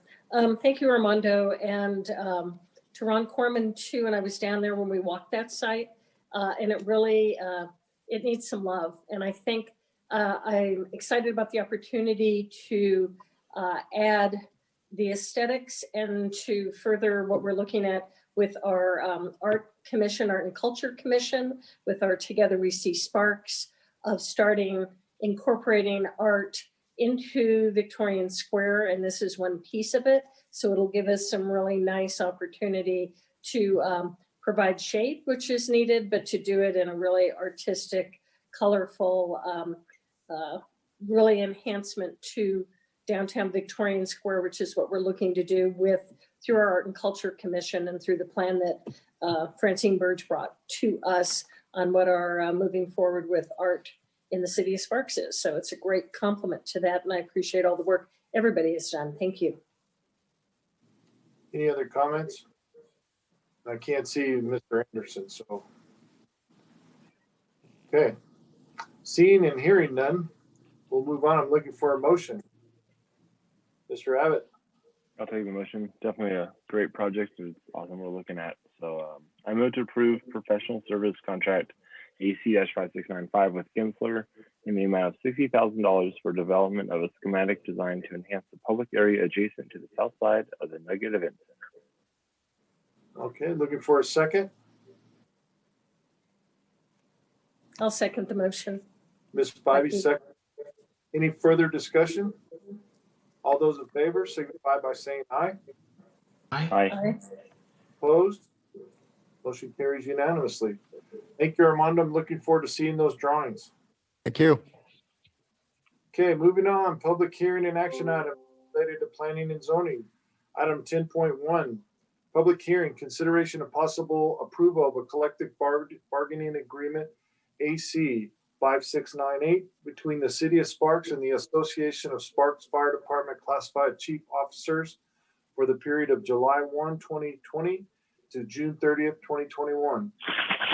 Estimated amount to the city of $32,600 in fiscal year 21 and $32,600 in fiscal year 22 and $32,600 in fiscal year 23. And I didn't look to see who was presenting that. Mr. I Cruz. am.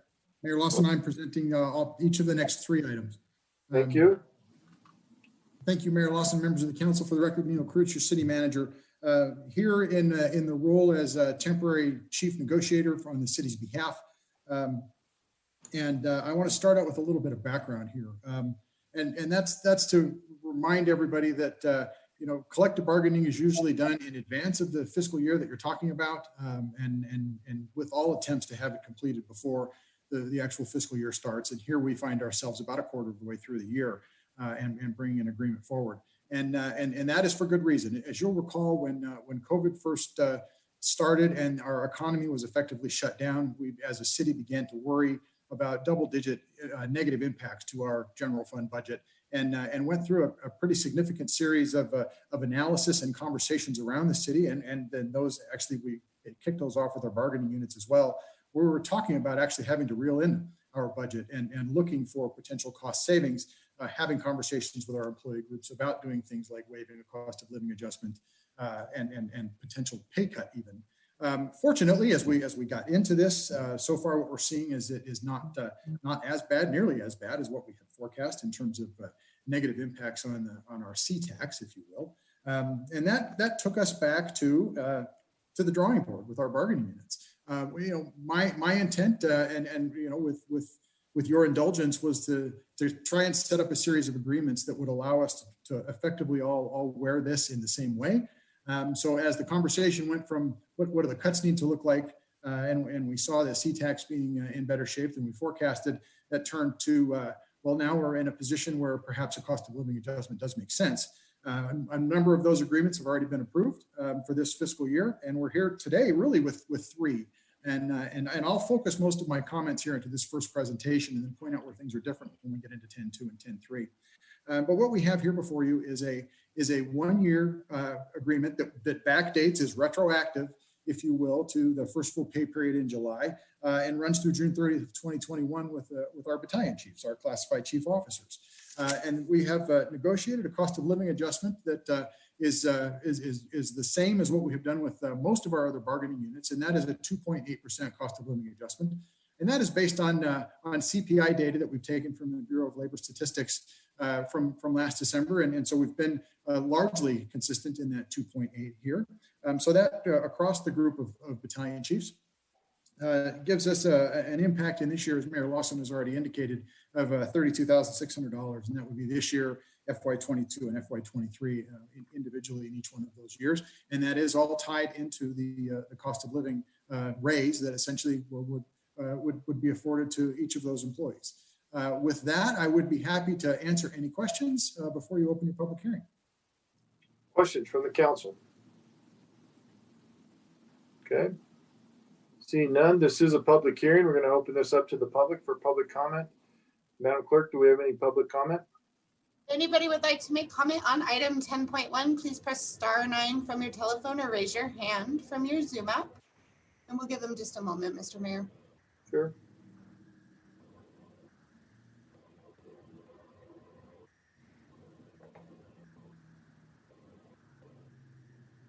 And I'm showing none. Okay, I'm going to bring it back to the council. I'm looking for a motion.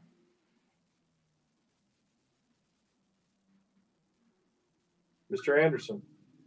Move to approve collective bargaining agreement AC 5698 between the City of Sparks and the Association of Sparks Fire Department Classified Chief Officers for the period of July 1, 2020 to June 30th, 2021.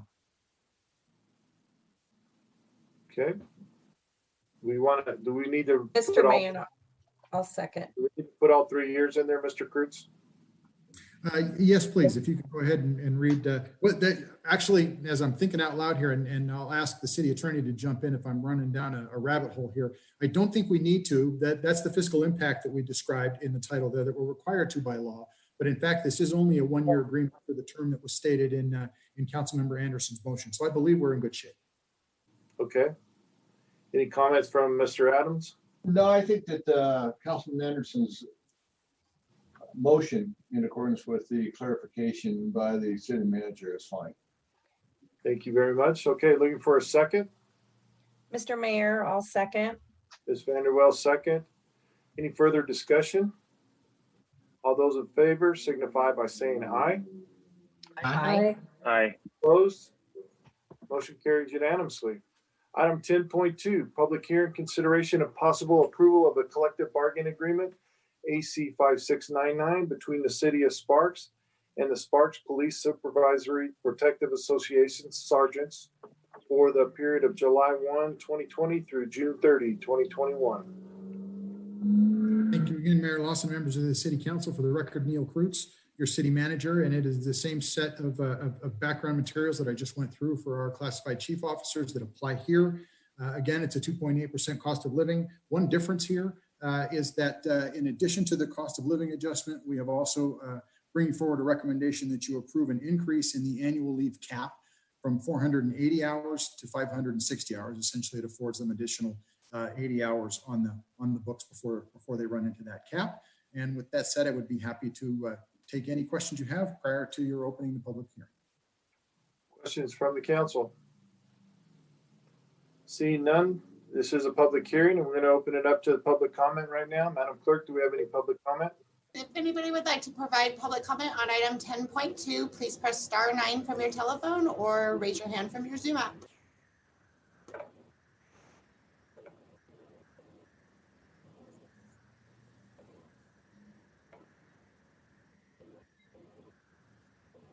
And I'm showing none, Mr. Mayor.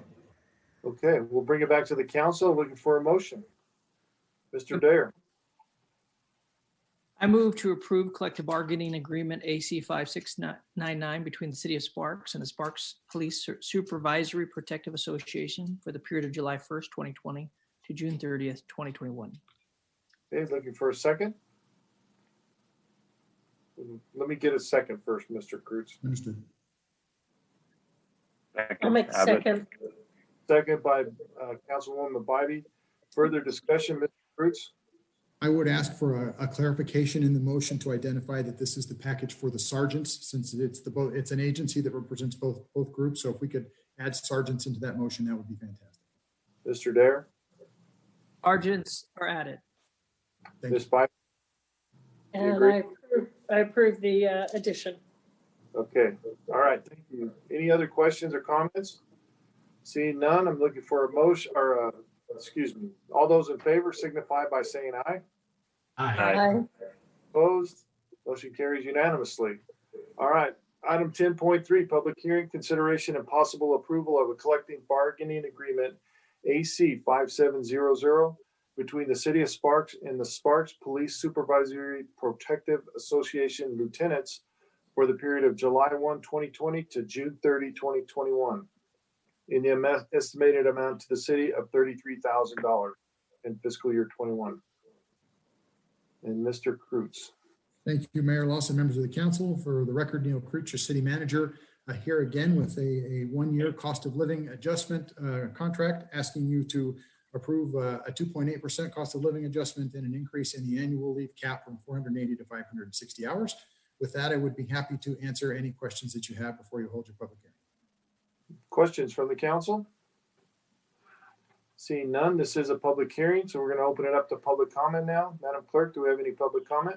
If anybody would like to provide public comment on item 10.3, please press *9 from your telephone or raise your hand via your Zoom app.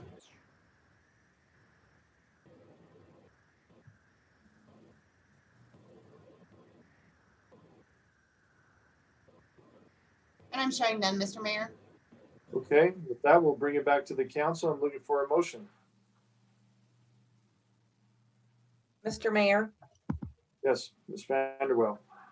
I move to approve collective bargaining agreement AC-5700 between the City of Sparks and the Sparks Police Supervisory Protective Association for the period of July 1st, 2020 to June 30th, 2021. And just This is for the lieutenants. Now we're looking for a second. Mr. Dare. Second from Mr. Dare. Any further discussion? All those in favor signify by saying aye. Aye. Opposed? Motion carries unanimously. Thank you. And thank you, Mr. Kreutz, for, I know that's always hard work, and we thank Mr. Thornley also for his hard work in that. Item 11, planning and zoning public hearings and action items, second reading. And I'm not sure how much of this I'm supposed to read, Madam Clerk. Because it is the second item, Mr. Mayor, you can read the full title. Thank you. Second reading, public hearing, discussion of possible adoption of bill number 2777, an ordinance to amend the final approval plan for the Legends at Sparks Marina, revising sign standards for movie theaters and other matters related thereto, for a site approximately 148 acres in size, generally located north of I-80 and south of Crater Way and west of Sparks Boulevard, Nevada, in the NUD New Urban District Legends at Sparks Marina zoning district.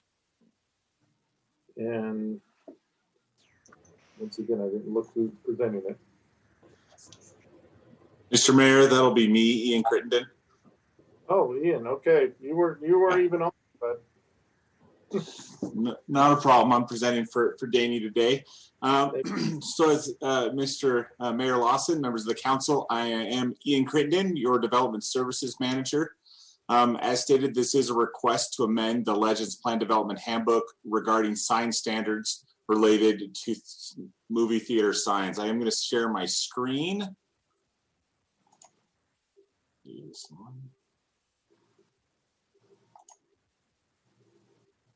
Can you see my presentation now? Yes, sir. Excellent. Oh, just gotta get my cursor to the right place. So the site is located here, outlined in red, as stated, just west of Sparks Boulevard and north of Interstate 80. The proposed amendment to this handbook applies to the entire 148 acres of the site. So this is a cleanup item to rectify a procedural procedural error in the original approval of the sign modifications. So following approval of the April 2020 amendment to the handbook, staff and the applicant identified a discrepancy between the owner's copy and the history of approved handbook amendments. The owner's copy shows modifications to the development standards for movie theater signs with a revised date of January 7th, 2014. However, there's no record that an application for modifications to movie theater signs was submitted, approved, or recorded. While the proposed modifications to the handbook's movie theater signs regulations were not formally approved, movie theater signs were installed consistent with those proposed sign standards. So because the developer believed that the city had previously approved the new sign standards and changes were inadvertently included in the last, amendment of the handbook earlier this year, the changes were not properly noticed in the public hearing and considered by the Planning Commission or the City Council. So that's kind of how we got here, and now we're going to talk a little bit about what we're talking about, what we're going to do about that. The first thing we need to talk about is what the sign standards are in the handbook now. Movie theater sign standards in Chapter 2, Section 8 of the handbook are based on sign standards for tourism commercial zoning district, for the tourism commercial zoning district. The proposed amendment eliminates the application of the tourism commercial sign standards for movie theater signs and modifies them as follows. So the current standards limit IMAX signs to 3 by 17 feet. This amendment would allow one of the IMAX signs to be 9 by 45.5 feet. This amended sign is shown in this image. The amendment says that the other IMAX sign will remain at the 3 by 17 foot size and is shown in this image. Additionally, the amendment permits the two foot by 27 foot vertical signs on the spire. So that kind of sums up the actual meat of this amendment. We now need to cover the findings that are required to be considered with an amendment to a plan development. I'm going to cover these findings briefly. Staff's position on these findings is covered in greater detail in the staff report. If anyone in the council would like additional detail on any of these findings, just let me know. I'd be happy to go into greater detail.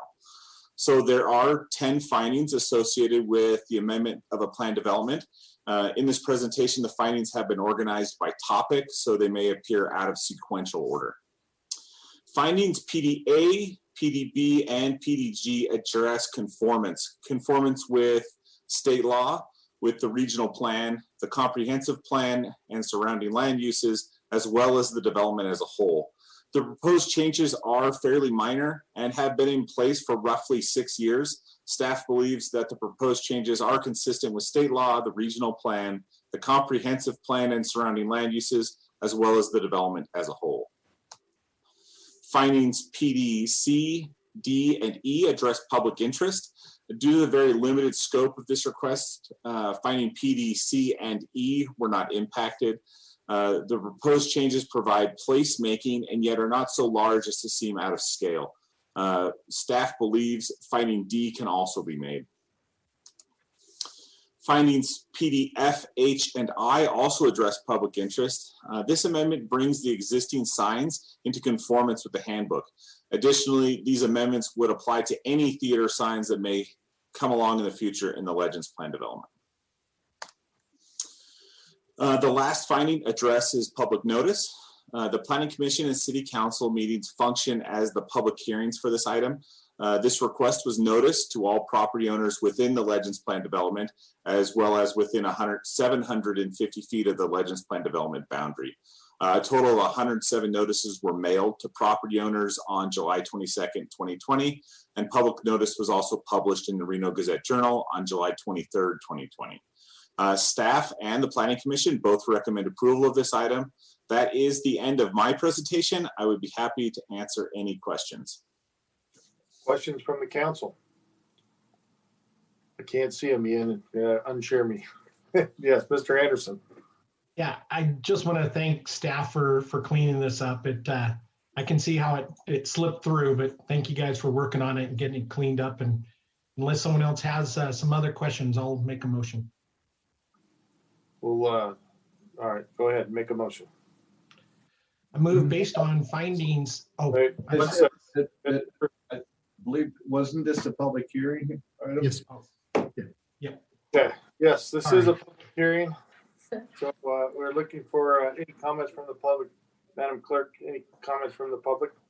If anybody would like to provide public comment on item 11.1, please press star 9 from your telephone or raise your hand from your Zoom app.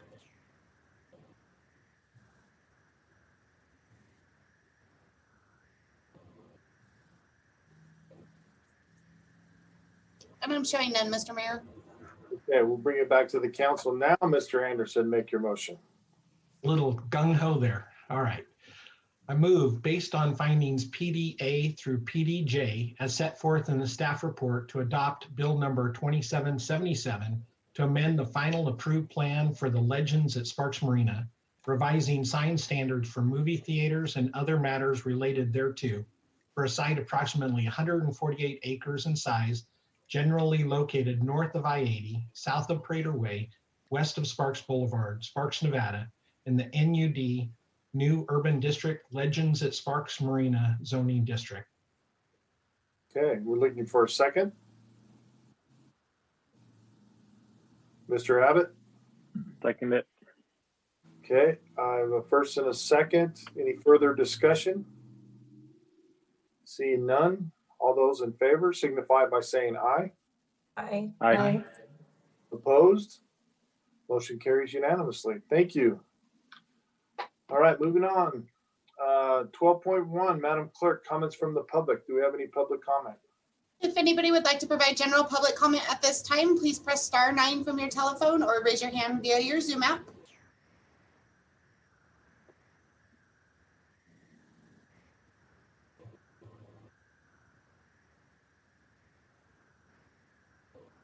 And I am showing none, Mr. Mayor.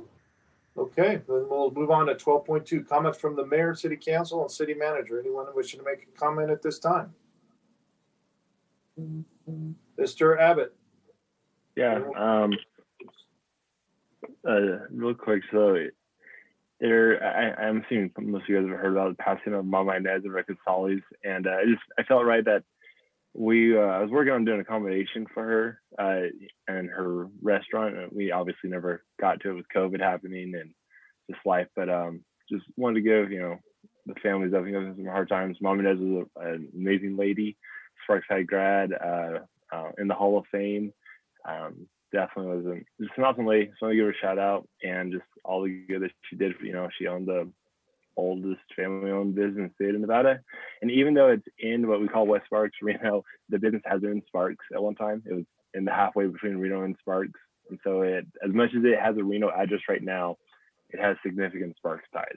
So just want to put that on the record for everyone, and wish we could have done a proclamation or accommodation in person, but that didn't happen, sadly. And Mama Inez made some great lasagna. Amen. Mr. Fruits.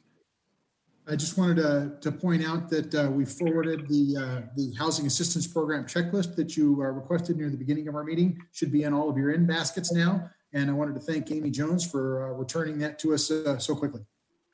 Thank you. Thank you, Amy. Any further questions or comments from Mr. Dare? Are we saying, I know we're doing a retirement for our chief. I just want to say he's awesome. We're going to miss it. Are we going to have more opportunity to do that, or is this that chance? Because I just want to say thank you for everything. And if I get to say it again, I'll say it again. But I'll tell you what, so fantastic. And you stepped in, and we only hope the best for you, and looking forward to whatever that is for you. But thank you for your time, and thank you for all you've done. Okay. Mr. Anderson. Yeah, I just wanted to remind everyone that tomorrow night at 6 o'clock, we're going to be holding the second version or the second round of our Every Voice Counts Truth and Reconciliation Forum. And it will be streamed on Facebook through the City of Sparks page. and would love to have everyone join that. Thank you. Okay. Anyone else? Ms. Pivy? I would like to say I'm looking forward to hearing from Governor Sisolak tomorrow with some hopefully much needed easing of restrictions as we move forward statewide, but in our community, and look forward to hearing what those restrictions are improved for our businesses, for our residents, for activities, sports, churches, and look forward to hearing what the governor has to say tomorrow because we are all anxious to keep moving forward and also to keep our residents safe.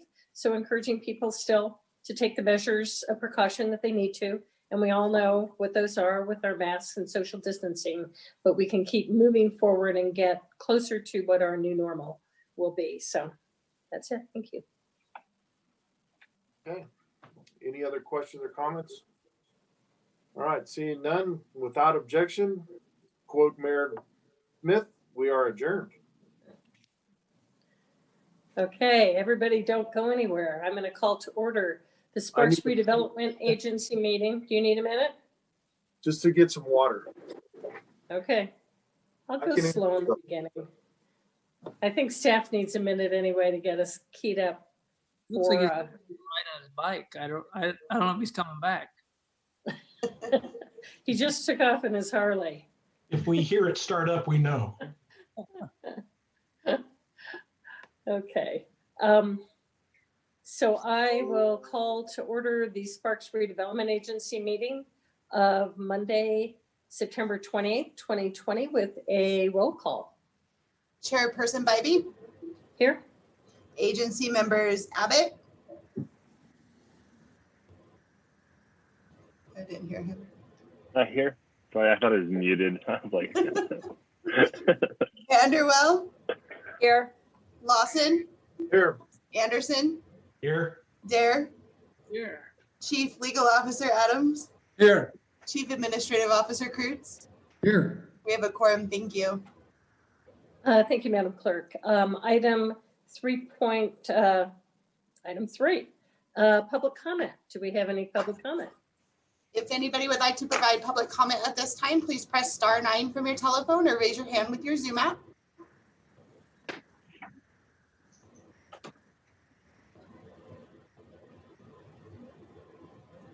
And I'm showing none, Madam Chair. Thank you, Madam Clerk.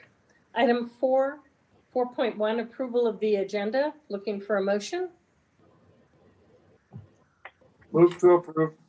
Second. A motion by agency member Lawson. Do I have a second? Second, there. I have a second by agency member Dare. Any discussion? All those in favor? Say aye. Aye. Opposed? Okay, that motion carries unanimously. Item 5.1. Minutes, consideration, discussion, and possible approval of the minutes of the Sparks Redevelopment Agency meeting of August 24th, 2020. Do I have any corrections, additions, or a motion to approve the minutes? Anderson, move to approve. Okay, I have a motion by agency member Anderson. Do I have a second? second, Abbott. I have a second by agency member Abbott. All those in favor say aye. Aye. I abstain. Okay, I was ready for that. Okay, any opposed? Motion carries 4 in favor, 1 abstention. Since Councilwoman was not present at that meeting, thank you. Yes, started 5. I'm sorry, 5. You're right. I can't count.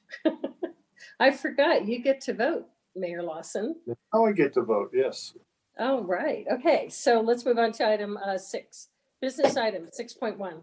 Consideration and possible acceptance of the report of the claims and bills approved for payment and appropriation transfers for the period of August 7th, 2020 through September 9th, 2020. Do I have a motion to approve? Move to approve.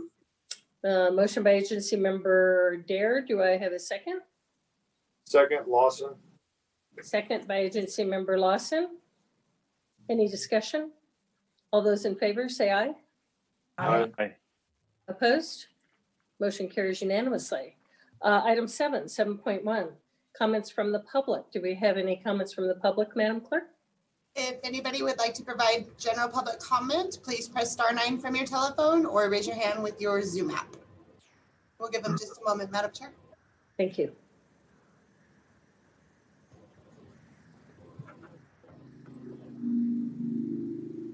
And I'm showing none.